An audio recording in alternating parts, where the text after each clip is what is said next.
today's webinar about how social landlords can best fund their decarbonisation goals. Today's event, sponsored by Kensington Contracting, will examine both the role that social landlords are looking to play in transitioning to a low carbon future, and crucially, how to grapple with some of those funding challenges that lie along the way. Inside Housing's own research from a couple of years back revealed the scale of that challenge. It found it would cost upwards of £100 billion to retrofit all of the UK's social homes. More immediately, in terms of creating certainty for landlords, the sector has been urging the government to speed up the allocation of the Social Housing Decarbonisation Fund, among other things, to enable organisations to bid for larger, longer scale projects. Today's event has a number of objectives. First, we'll be hearing about case studies and success stories from across the sector, hearing about projects with success with projects such as the installation of ground source heat pumps, among many other things. But we'll also be talking about the different funding options available for social landlords and how to best leverage them effectively. And we'll be looking at the challenges and obstacles people are finding ahead of their plans and in the way, and how best to overcome them, what kind of strategies people are adopting, what plans people are putting in place. We've got a fantastic panel lined up for you today to just talk us through this and think about some of those options that people might want to adopt. We'll be hearing from Becca Pickavants, Policy Officer with the Energy Savings Trust, Adam Masters, Assistant Director of Environment and Sustainability with Stonewater, Patrick Berry, Director of Together Net Zero at Together Housing, and Iman Barmaki, Sustainability Director with Kensington Contracting. So welcome all. Good to see you here this morning. And before we move into the presentations, we've got a quick poll question, which we'll be putting up on the screen, hopefully. And that's just an opportunity for us to find out a little bit about where you are today and to warm everybody up. So we should have the poll going live now, I think. That is, the poll question is, have you installed heat pumps in your property? So relatively straightforward question, and that should be going live now. So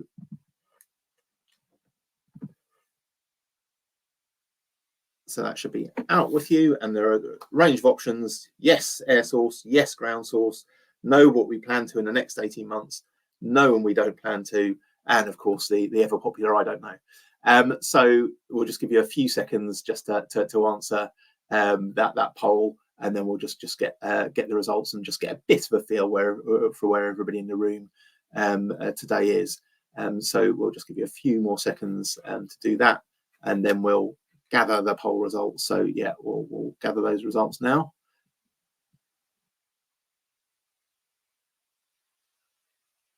Great. So yeah, we've got a bit of a bit of a mix here, and we can publish those results, I think. So yes is 37%, that's air source. 13% ground source. No, but we plan to in the next 18 months. Another third of the audience thereabouts, about 32%.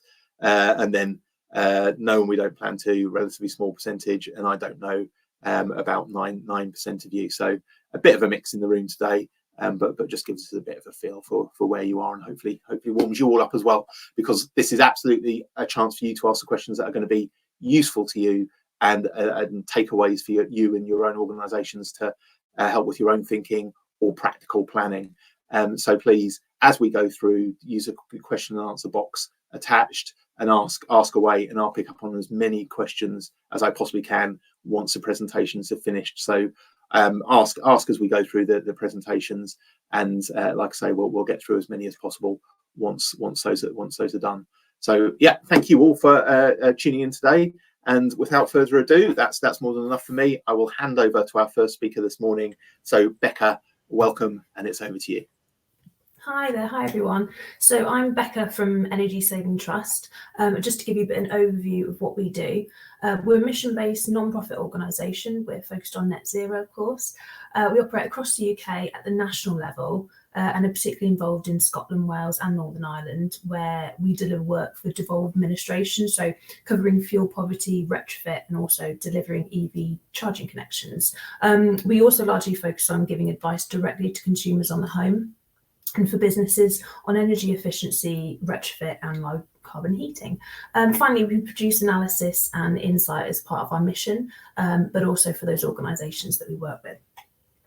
So, bit of context. I'm sure we're all already aware of these things, but good to get a bit of perspective. So, Energy Saving Trust is of the view that social landlords play a really significant role in driving towards our net zero goals. We know that a third of the UK's energy consumption is used for heating, primarily domestic heating, and that 3/4 of the energy used for heating is from burning fossil fuels, which primarily from natural gas.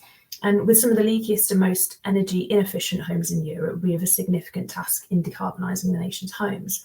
So the Climate Change Committee projects that to reach net zero, domestic heat pumps will need to be in around 80% of homes by 2050. They're already widely used across some European countries. So Norway has 60% uptake in homes, Sweden has about 43%, but it's currently just accounts for 1% of UK homes. So I'd say really significant task, but a very necessary one. Okay, so understanding how sustainable low carbon products such as ground source heat pumps can aid in achieving net zero goals. So if we're looking at savings, just to say also, I have a bunch of links and I will send them all through as I refer to them after my presentation, so you can access them all. But our page shows potential annual savings of installing a standard ground source heat pump, including any recommended radiator upgrades in an average size 4-bedroom detached home. And it just gives you figures of both the carbon savings and annual bill savings.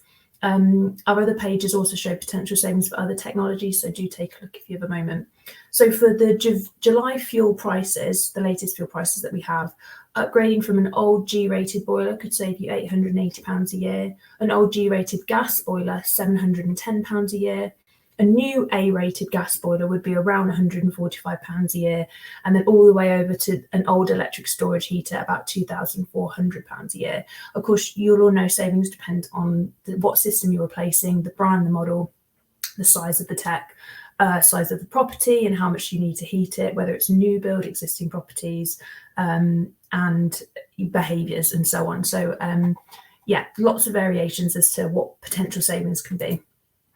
For the time I have, we'll focus on the role of advice in helping consumers take up low carbon technologies, which is really about the overall leadership role social housing providers can play in signposting tenants to support.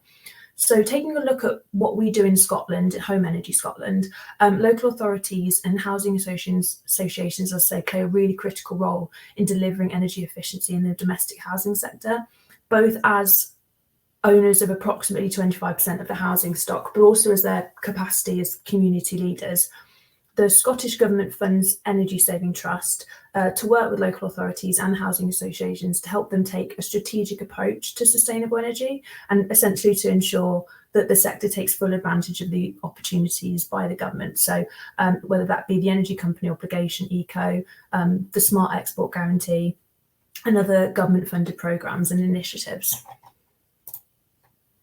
So the requirements for the energy, this is in Scotland, of course, the requirements for the energy efficiency standard for social housing continue to drive demand from social housing providers for advice on funding support to help achieve the required targets across their housing stock.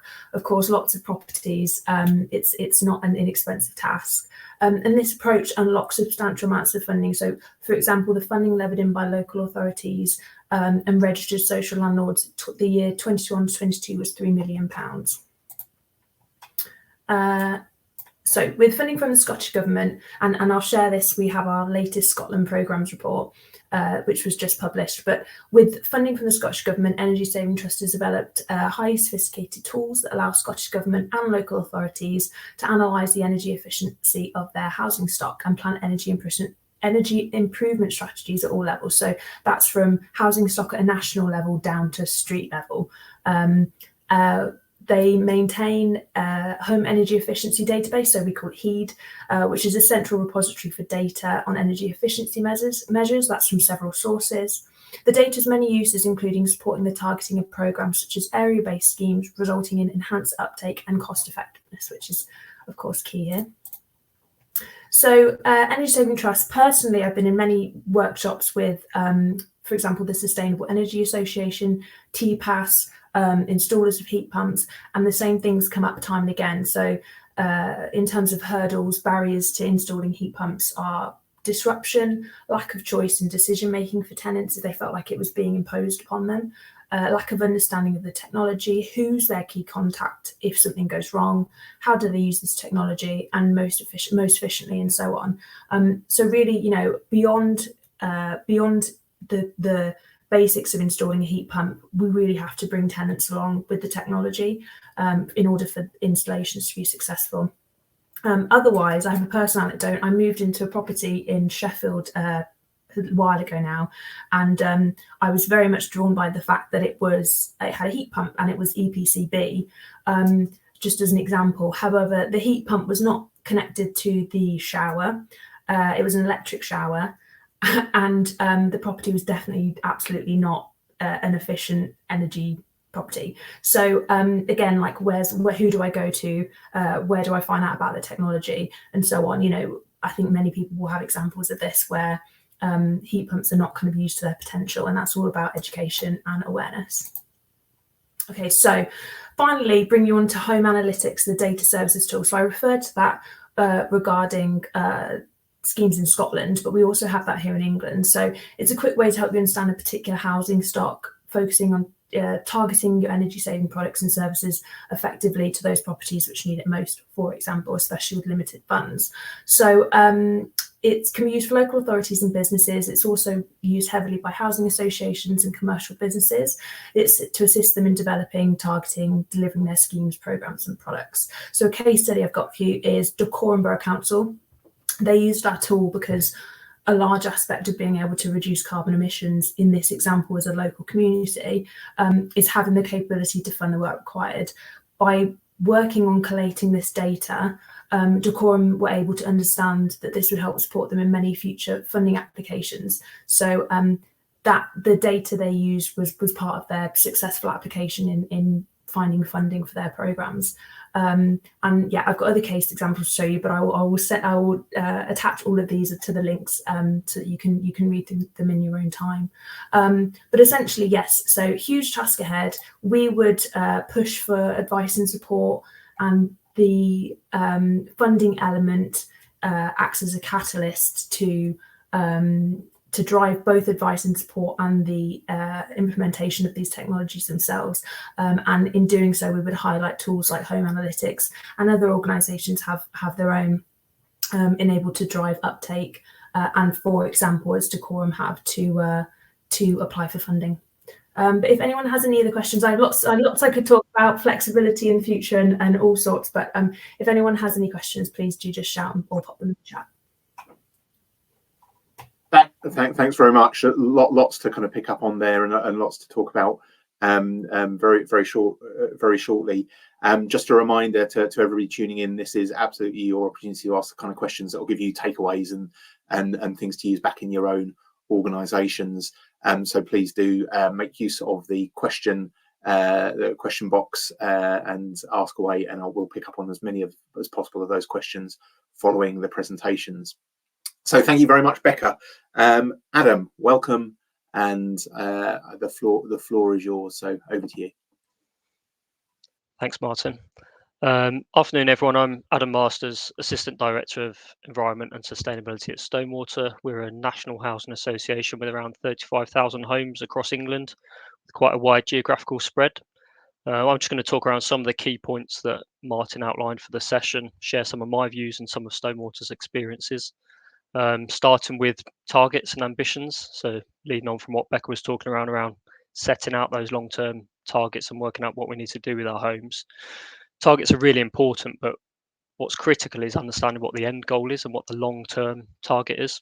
So there's some really good ambitions set out by government in terms of what they would like to achieve, but there's not a huge amount of legislation or policy to really drive that change. What's also not clear is there isn't a clear definition of what net zero looks like in terms of the performance of our homes. Therefore, we're having to develop the standards that we're working to.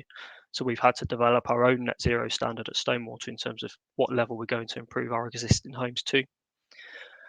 And that's important because that allows us to then make informed investment decisions and avoid the risk of building in obsolescence into our capital programs. And by that, I mean not being so focused on a medium-term target, for example, getting all of our homes to an EPC band C, by 2030 that we then make investment that we regret once we start to look towards that net zero target, i.e. installing 80 mil of external wall insulation and then wishing we'd installed 100 millimeters of insulation to make sure we could achieve net zero, or wishing we'd installed a heat pump when we last replaced the heating system of that home. And having that longer term view allows us to be more efficient, but also align different capital programs of work together. So, for example, when we're replacing kitchens or bathrooms, should we be installing any internal wall insulation in those areas? When we've got roof replacements, could we be installing solar PV?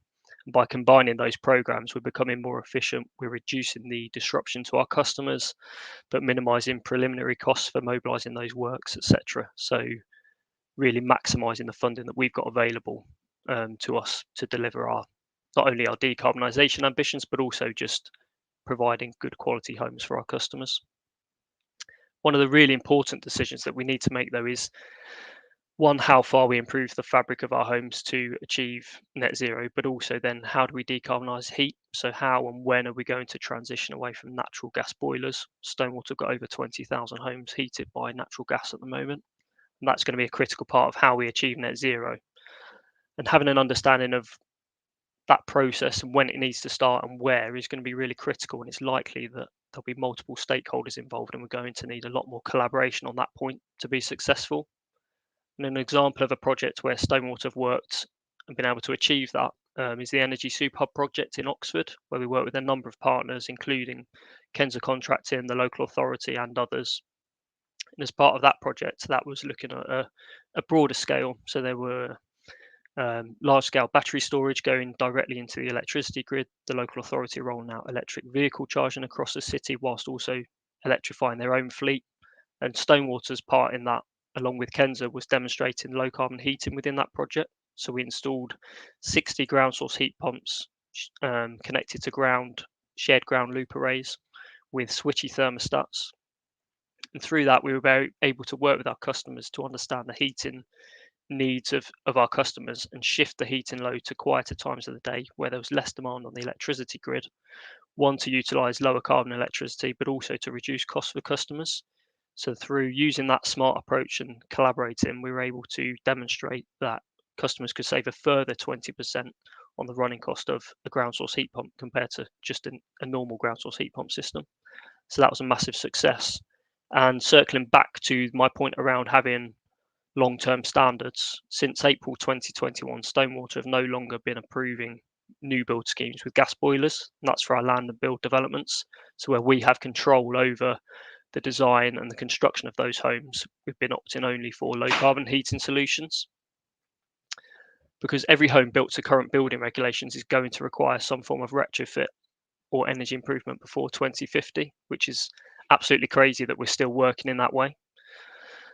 But for those existing homes where we do need to undertake retrofit, leveraging funding is going to be absolutely critical.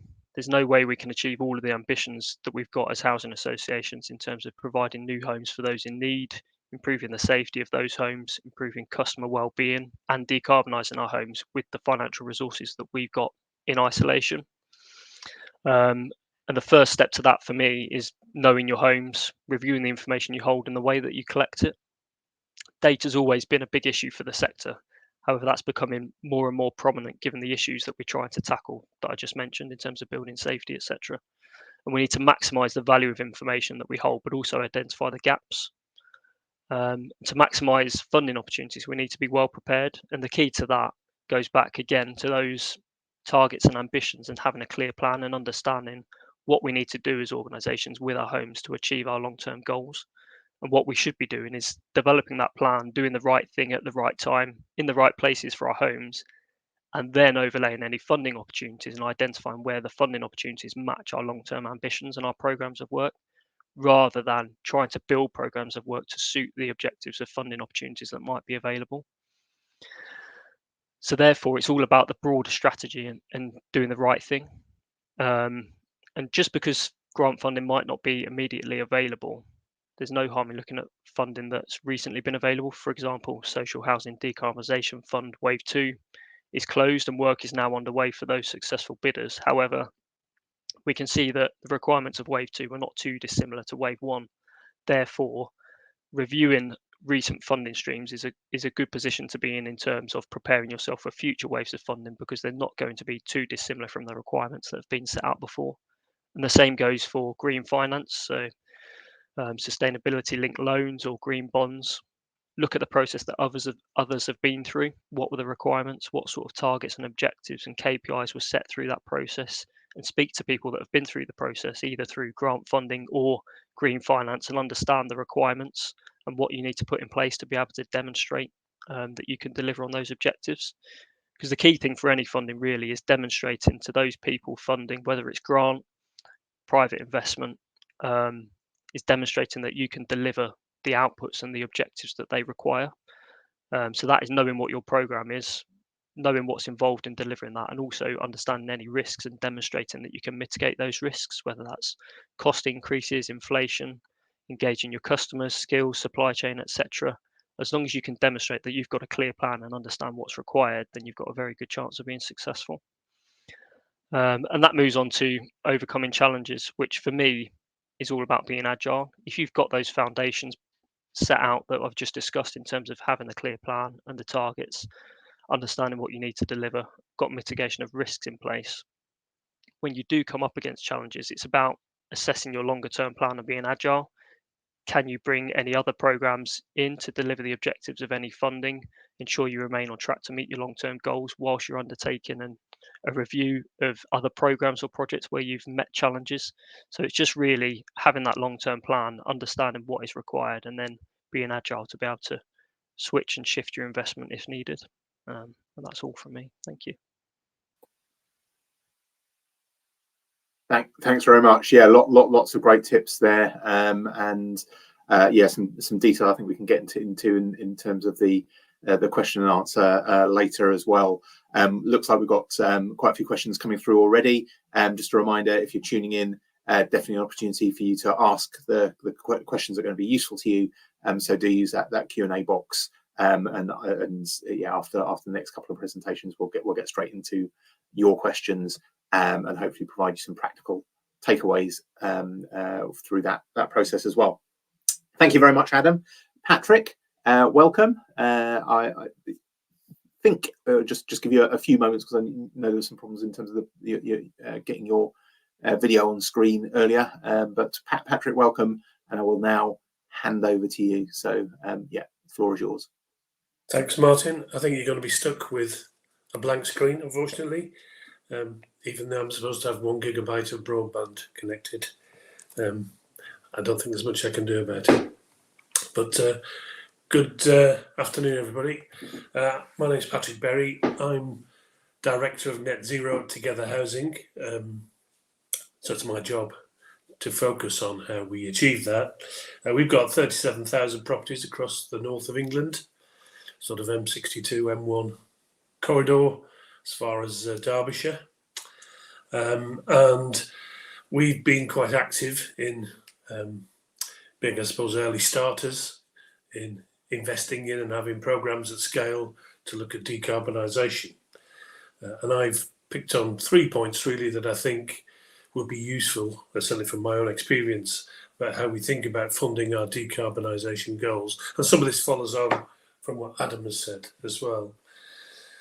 First one I wanted to touch on was, and it struck me as, and this is a fairly obvious thing, and Adam has mentioned it, is you need to have a strategy and a plan. I mean, what struck me from having participated in numerous, too many to mention, webinars and conferences over the past 2 or 3 years on the issues of retrofit challenges, net zero, etc., is a number of organisations that don't appear to have a strategy or a plan, and certainly not one that's fully embedded in their organisation. And there's a kind of conclusion you reach from that is that it feels to me like the sector as a whole is somehow waiting for someone to tell them what to do, how to do it, and how to pay for it. And in my view, this isn't something that is likely to happen anytime soon. And the whole way the government ambitions for net zero have developed means that net zero for social housing it's not a compliance issue. The regulators not chasing us to do this, that, and the other. In fact, you could argue the regulator is somewhat behind the curve on this. So there's more of a lightness of touch from the government, and it's left many organisations not knowing whether to stick a twist in how they approach it in the absence of absolute clear guidance. I mean, even the EPC level C by 2030 is only stated as an ambition in the clean growth strategy. But the sector's picked that up to its credit and locked onto this objective. So, I mean, what's central to our own progress that we've made in Together Housing is that the first thing we did actually was put a plan together. I wrote a strategy, but that strategy went through our main board, who adopted that because they felt it was the right thing to do, and backed that with resources to enable us to have a plan of our own, regardless of what happened with the funding streams. That plan, even though we have a 5-year corporate rolling plan, I set my plan at 15 years because you need to take a long-term view. It's a long-term issue. And that plan set out the ambitions of our organisation and a kind of timetable for achieving those elements.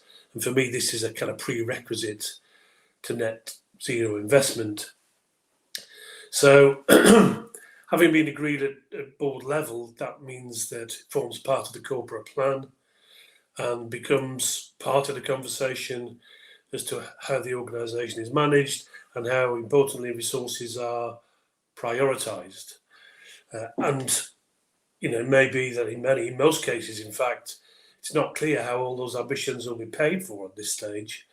But unless there's a commitment to a plan, that's going to remain the case. And having those corporate commitments will drive thinking as we go forward and to support delivery and make sure and highlight the nature of how short we are of resources to achieve those ambitions. And what you find at the moment is or the alternative to doing that is a kind of hand-to-mouth existence of responding to each opportunity that comes up for funding without sufficient commitment to pre-planning, procurement or delivery structures to make successful management of any funding you do get, any chance of that really being achieved. And really, that's what we've seen in numerous examples from the Green Homes Grant and LADS schemes right through to SHDF Wave 1, where people have found it difficult to get up, mobilise and deliver within that timetable.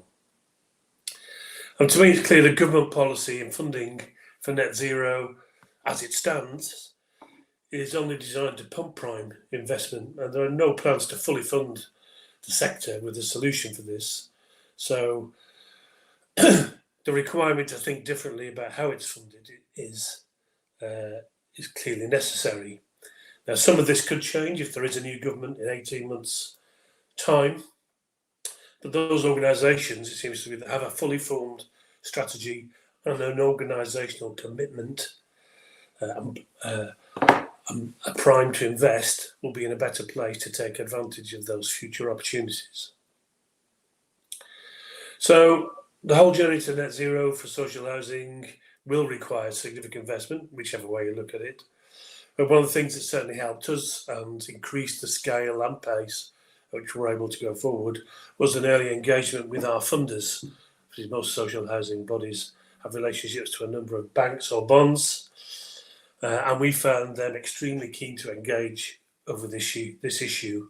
And what we've been able to do is renegotiate some of our lending structures and some of the borrowing requirements from those lenders, which allow us to increase our access to investment capital and allow us to really focus on not only net zero, but other kind of ESG issues and building safety and so on. However, there's one key thing for me.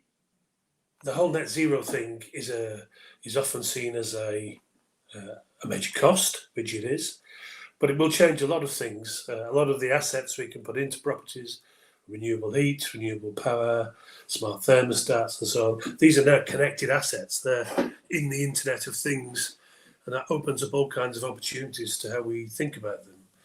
And I think we miss a trick if we think about these investments as just costs rather than assets that have a real world value in their potential to deliver long-term sustainable revenue while still providing benefits to residents and reducing our carbon impact.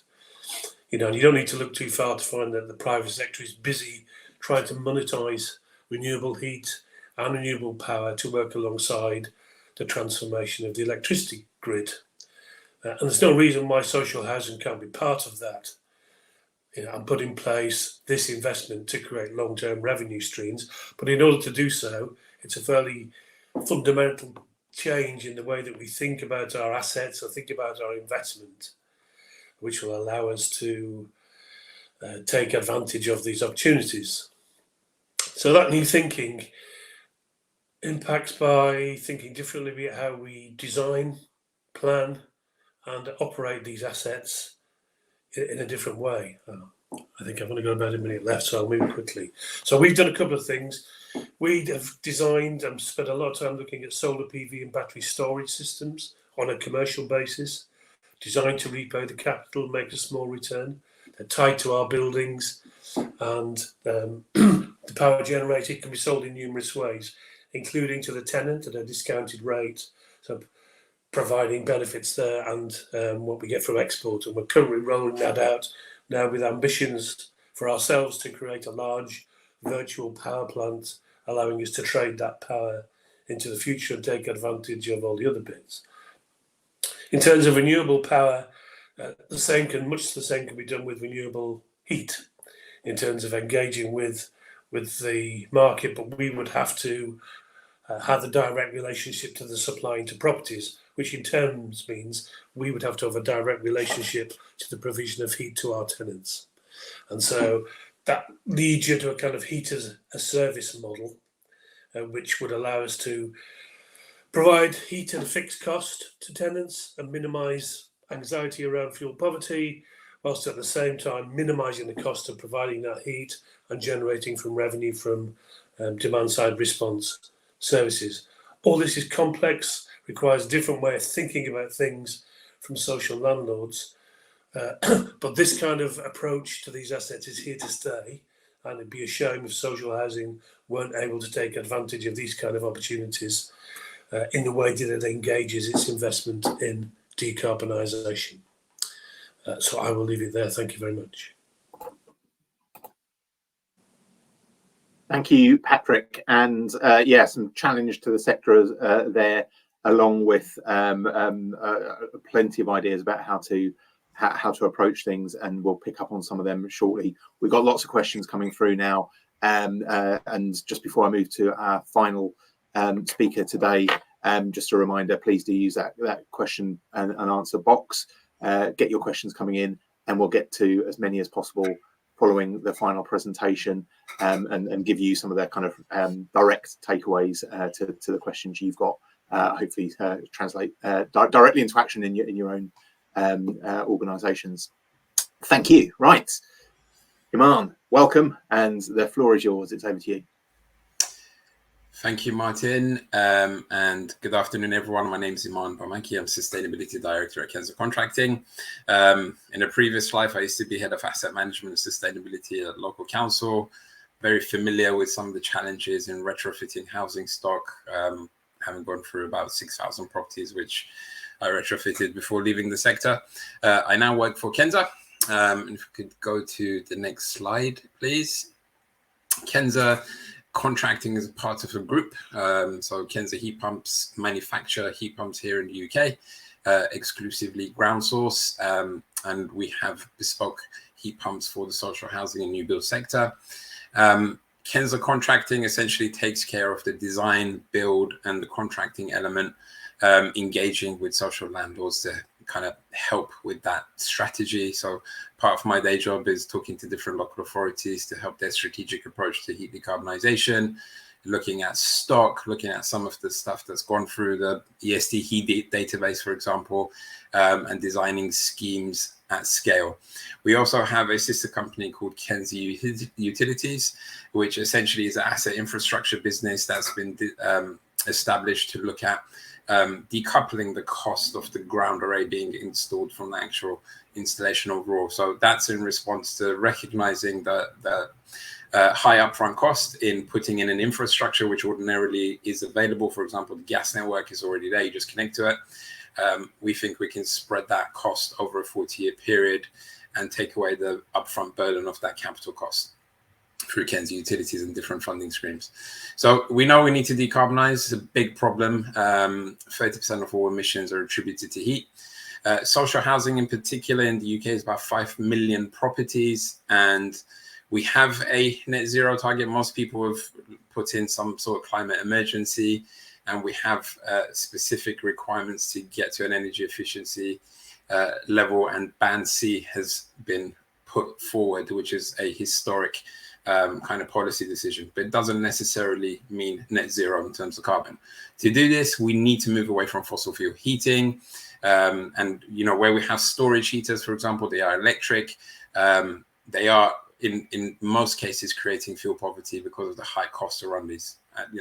Just finishing a project now, residents were paying £3,600 a year to heat their home. So without a shadow of doubt, they are in fuel poverty, considering average incomes in social housing is about £12,000 to £13,000. So social housing decarbonisation fund has been available, and I think by now we're looking at deployment of £1 billion by 2024. This is only really going to touch up to 80,000 homes, which is mostly focused on insulation. We have had some ground source heat pump schemes in wave one. We've just finished retrofitting about 300 properties in Thurrock Council. But even if you look at the manifesto commitment of 3.8 billion, this is likely to touch up to 3,000 homes. So there is not enough to support the 4.1 million homes that we have in the UK under social housing. So innovative financing solutions are needed to help fund decarbonisation, and we need to tackle heat at source.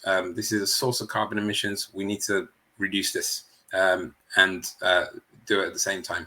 Could get to the next slide, please. So how do we go about doing that? Our approach is to have area-based schemes. So early engagement with your housing stock to design schemes where where you can put a network of ambient loops into the ground, put them into a shared network that provides every property with ambient energy. That ambient energy then goes into a heat pump and is upgraded. So we get a lot of low-grade heat from the ground, and we put it into the shoebox heat pump. We compress it, and we're able to provide over 60 degrees of hot water to go into a wet system, which is fed by radiators and hot water tanks. We've done this many times before, including with some of our guests that you've recently just heard about. If you could get to the next slide, please. So essentially, that ambient network is typically fed by shared ground loops. So these are vertical boreholes that can go up to about 300 meters deep. They're all interconnected and provide a network of ambient energy that can directly link into every property, and every property has its own heat pump. So very critically, heat is generated within the property, so it doesn't need to go through heat metering and billing regulations, and all of the savings are passed on to the resident. Go to the next slide. So asset management decisions are really key. So we're very guilty, and I have been in the past, of just looking at capital cost. So full life cycle costing is essential. And when you're considering your life cycle cost of existing heating systems, looking at staffing and operations, CP12s, enforcement, replacement, maintenance, all of that kind of stuff, the revenue budget has already been allocated within your housing revenue accounts. So being able to reduce those costs gives us an opportunity to access that revenue budget, so that we could potentially fund net zero heating. It creates a possibility for an innovative financing solution to come in. And if we move to the next slide, essentially when we life cycle cost, we understand that we split it into capital cost, replacement, compliance and maintenance cost. With ground source heat pumps, you have lower replacement cost and lower lifetimes repairs and maintenance. So although the capital cost is greater, your life cycle cost over the 30-40 year period is much less than a gas boiler or air source heat pump system. And being able to utilize this concept makes this a lot more easier to decide in terms of an asset management decision. What we can do is potentially look at reducing that capital cost. So if we go to the next slide, so we already have deployed funded shared ground loop arrays in the new build sector. So essentially we fund the installation of the ground array. So we take care of the infrastructure, and we install a white box appliance with radiators and the system into a property. So Kensa Utilities can potentially help some of that upfront capital cost to be reduced. One of the other things that we're looking at with our investors, so Kensa is part owned by Legal & General and Octopus Energy, is this potential to reduce the upfront capital altogether. So potentially being able to utilize green financing and partnership working to roll out a stock decarbonisation program for a £1 per month payment. So essentially moving that capital cost decision into a revenue one. And if we can move to the next slide, the last slide of the day. So I just wanted to share with you some different archetypes of properties that we've been involved in and we have retrofitted. Technology is tried and tested, it's replicable across a vast range of housing stock. We can scale it to look at area-based schemes. And quite critically, we're now at a transition point where we feel like we can potentially help with the funding as well. I'll leave it at that as I'm coming up to the 8 minutes and open the floor to questions and hand back to you, Martin.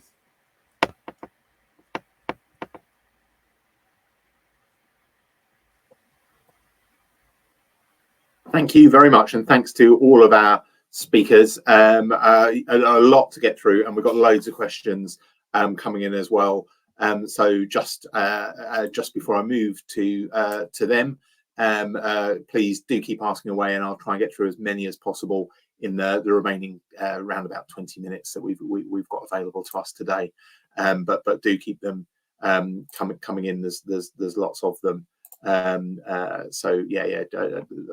I will move to that now. So I'll welcome back our speakers.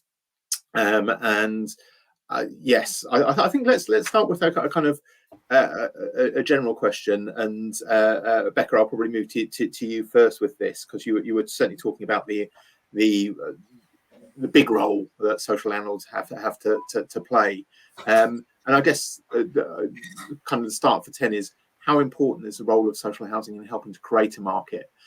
Because I think we've been talking about various kind of financing options and where government funding streams are at, and it's a kind of chicken and egg thing in lots of ways. So how important are social landlords in helping to create a market? I guess if we've heard about organisations that perhaps haven't even got their strategies in place or got very developed with that, what are your feelings about that? And anybody who's feeling that effectively the sound financial option might just be to kind of sit and wait. So yeah, Becca, over to you. Yeah, it's a really good question, because we're seeing it's not just organisations who are hesitant to kind of take that first step. It's individuals as well. And I suppose from our perspective, from a policy perspective, we just don't feel that the UK government is providing enough of a long-term I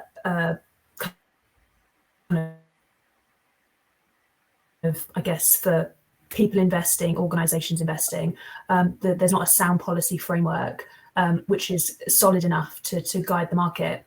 And obviously, as of its nature, investment is long term, and we need kind of like 10-year plans minimum, looking forward at policy to ensure that, for example, the supply chain is in place. Skills. We need to be training school leavers. We need to provide training and finance options for people who want to reskill. People should not be reskilling kind of out of pocket. And equally, just for engineers and installers at the moment, that what basis is there, for example, for them to retrain at the moment? They're very busy, and perhaps even the kind of lack of clarity around what role hydrogen will have means that they're not necessarily retraining, because they're not sure whether they're going to need to retrain for heat pumps or hydrogen. But yes, it's very tricky. I think in regards of current energy and energy efficiency schemes, like the boiler upgrade scheme and the social housing decarbonisation fund, they're a step in the right direction, but they're just not enough on the scale that we need to see. And so we believe that social housing providers will play and do already play a really, really significant role. As I say, and as has been mentioned by other speakers, the green finance options for heat pump installation and uptake are not simply not enough. Whether that be, in the US, they've got property linked finance options. In France, they have tiered financial options. In Scotland, Home Energy Scotland's finance options are far more significant than they are here, and so the incentive to install a heat pump is much greater than it is here.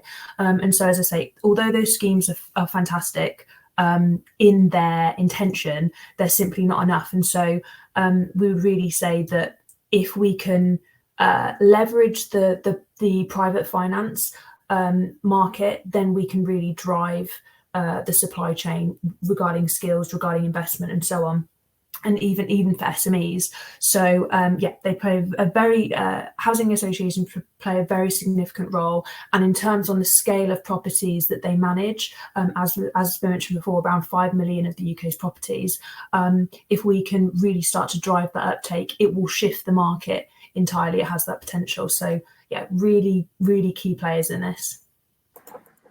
Thanks, Becca, and that's some challenge there as well in terms of people's thinking. Patrick, I'll come to you quickly on that question too, and perhaps just broaden it a little bit, because you were talking about obviously, I guess, renegotiating with lenders, some of that work. I just wonder whether you can give a bit more of an insight as well when you're looking to do that.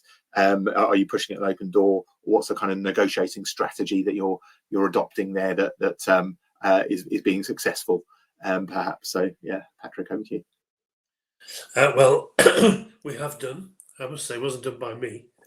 It was done by our Director of Treasury, but effectively it's based on decoupling our lending from the covenants that restrict our capital investment to our revenue. And so we've been able to both pick up the scale and pace of our investment for net zero and for other things like building safety over a 5-year period, and we're looking to renegotiate that for an extended period beyond that. We've had 2 of our funders down seas in the last few weeks, and they're really keen to get engaged and help the sector. Obviously, they would see that as lending more money if they possibly could, so they have a vested interest. But also, I think for landlords that are committed to investment and being able to show their objectives and have their data right, there are benefits in the costs of that lending to be achieved as well. So I think for anyone who's interested in opening up a dialogue with your lender, and some of the lenders we've been speaking to and lend to large parts of the sector, you'll be pushing at a door where there's a conversation to be had, I think. Thanks very much. And I'm going to move now to some of the questions that are coming through. Lots of them, like I say, and do keep them coming. I've got a question from Glenn, which is we've heard some interesting examples of local authority engagement at Decorum and Oxford. How representative of these are these examples among local authorities generally? So yeah, I guess when we're talking about partnership working, are there some notable exceptions, or are there lots of opportunities to work with other partners to increase the scale, to look at the funding options, to get things off the ground?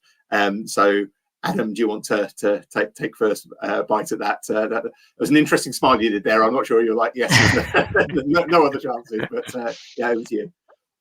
I would say that more opportunities are emerging. We work across over 100 local authorities. So from our perspective, it's a huge challenge in terms of managing all of those relationships, planning our investment whilst also trying to collaborate and integrate with local authorities.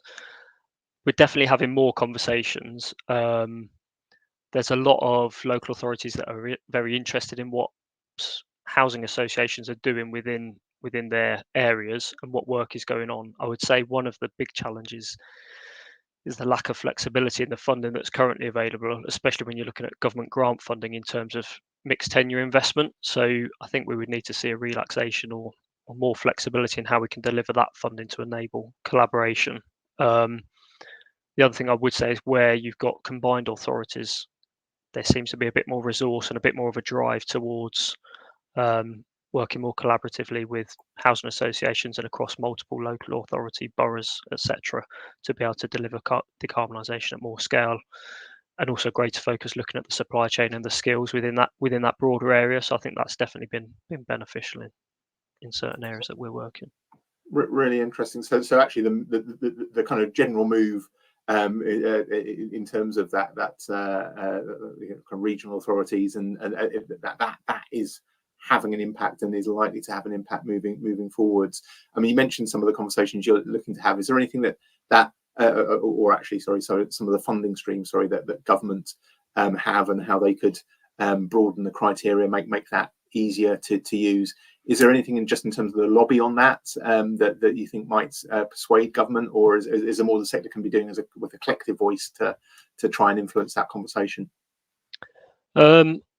I think it's probably demonstrating some of the barriers that we're facing in delivering those schemes in their current form. So, for example, if you're delivering SHDF wave 1 or wave 2, that you could have up to 10% private tenure within your project, but if you've got blocks of maisonettes of flats with four flats within a block and one of them is a private householder, that's already at 25% private ownership.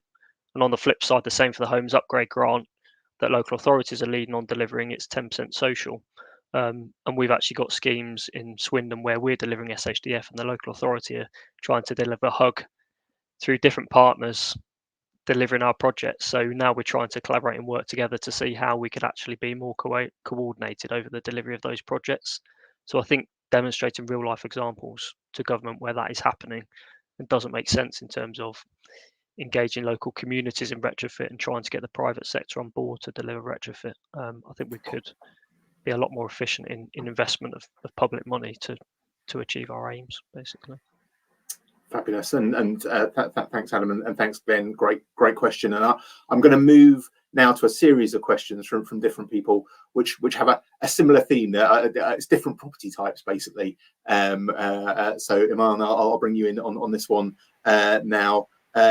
So our range of questions similar-ish in terms of what they're getting at, I suppose.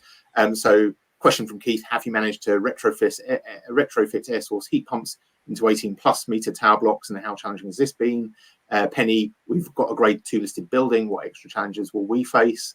And there's a question about what about city centre terraced housing? So property types, and the question about what type of approach is likely to be successful there. Are there challenges, and how can they be overcome? So I've thrown a range at you there, but I think if you can pick up on that broad issue, perhaps.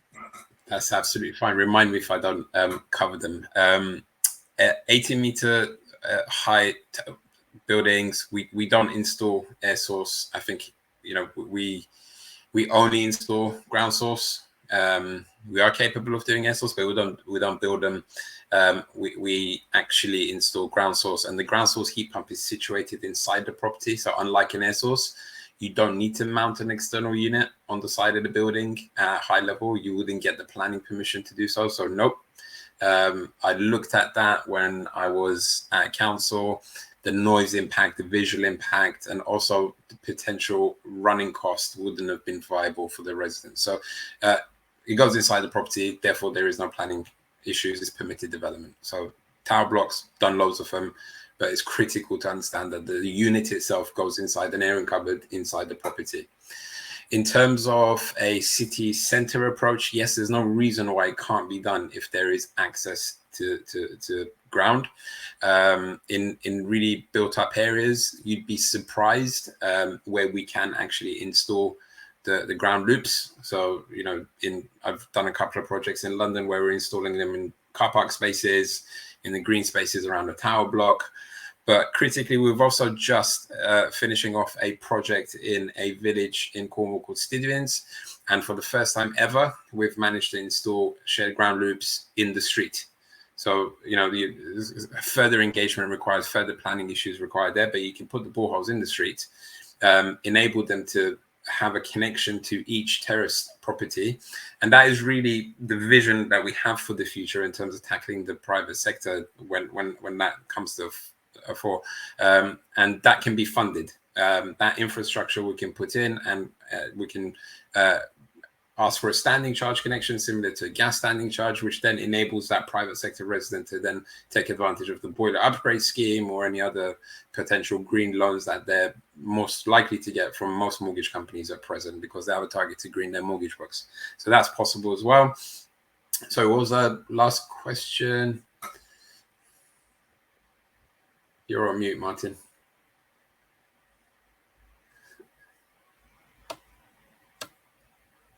Hello? Oh, sorry. Sorry. Where were we? Sorry. City centre terraced housing, Grade 2 listed buildings with a and Grade 2 listed buildings. So with listed buildings, it's incredibly challenging to do fabric first. So what you'll find is that you'll be restricted in terms of putting insulation in. There is a way to design it that you don't need insulation. So we have done Grade 2 listed buildings, National Trust buildings, there's lots of examples. Essentially, you need to get more access to the ground supply, more ambient energy into the heat pump for it to operate efficiently to account for the heat loss. Obviously, if you can do fabric, great. If you can't, it's not a showstopper. We need to design it slightly differently. Thanks very much. Great. So we will run through all of those property types. I hope that's given you the specific answers you were after. We've got another question coming in, or a couple of questions for Patrick, by the looks of it. Patrick, have you used your battery storage for tenants to take advantage of time of day tariffs to help reduce the electricity cost of heat pumps? And then a question from Edward saying, did Patrick say that you're able to sell the excess energy generated by PV and keep that money as an organisation rather than going to the tenants? If so, how did you set that up? I guess the kind of ins and outs of how that's working. So Patrick, a couple of questions for you, and obviously we've got a few minutes left, so if you can keep the answers relatively brief, that would be appreciated. So thanks. Yeah, that could be challenging. So the solar system, I've got time to go through it in detail, but we effectively offer the tenant a discounted tariff on all their electricity coming into the property. So that would be better than that is available in the market today. And so it doesn't rely on time of use tariffs. We're using an alternative marketplace for that, an alternative to the wholesale market, to a company called Urban Chain. That gives us a place from which to purchase. We sell our own power behind the meter, but that also passes through the exchange. Any additional power from the grid also comes from the same source, and it also provides us with a place to maximise the value of our export. So when we do our export, if we've got 100 properties and some are exporting and some are importing, it on a half-hourly basis, if we can match our export with our import on a half-hourly basis, we get a higher price, basically, and it's closer to a retail price. And otherwise we get a kind of market price depending on the time of day.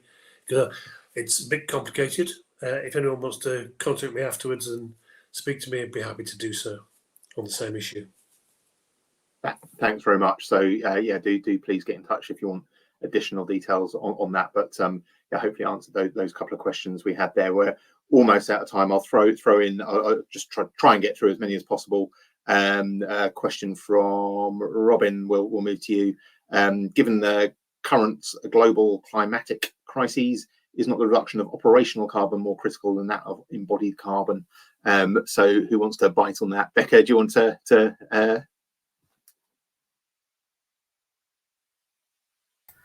I have to say, I'm not an embodied carbon specialist. That would be my colleague. So if either of the others would like to answer that question, go for it. I guess we are reducing operational carbon by reducing the need to use fossil fuels and low efficient heating systems. You are directly doing that. Yeah, I would also agree, Martin. it allows us to focus on those areas where we have greatest control. Embedded carbon, particularly where that's down the supply chain, is a much harder thing to get a grip of, and more complex to measure and control. So by dealing with heaters and operational carbon impact, we have something we have direct control over with our investment. And so certainly that's where we're starting in terms of our strategy, as I think others are too. Thanks very much. And well, down to the last few seconds, Adam, I think you look like you were looking to come in. So if we can have a relatively brief answer, that would be great. But yeah, over to you. Agree with Patrick, but embodied carbon is something that we do need to deal with. But as Patrick said, that the traceability in terms of information further up the supply chain is a challenge. So working through that in the short term, all we can do is focus on what we know. So yeah, agree. Thank you very much. And unfortunately, we've hit time. That has whisked by. We got through a decent number of your questions. I hope that's given you some good takeaways to go back to your own organisations with, and indeed the really detailed and thought-provoking presentations we've had too. So all that remains for me to do is to say thank you very much to our presenters today for a really great conversation and insight. Thank you very much to Kenza for their support and for making today possible. So thank you very much. And of course, thank you all very much for tuning in. So thank you. Great to see you today and hope to see you soon. Thank you. Thanks.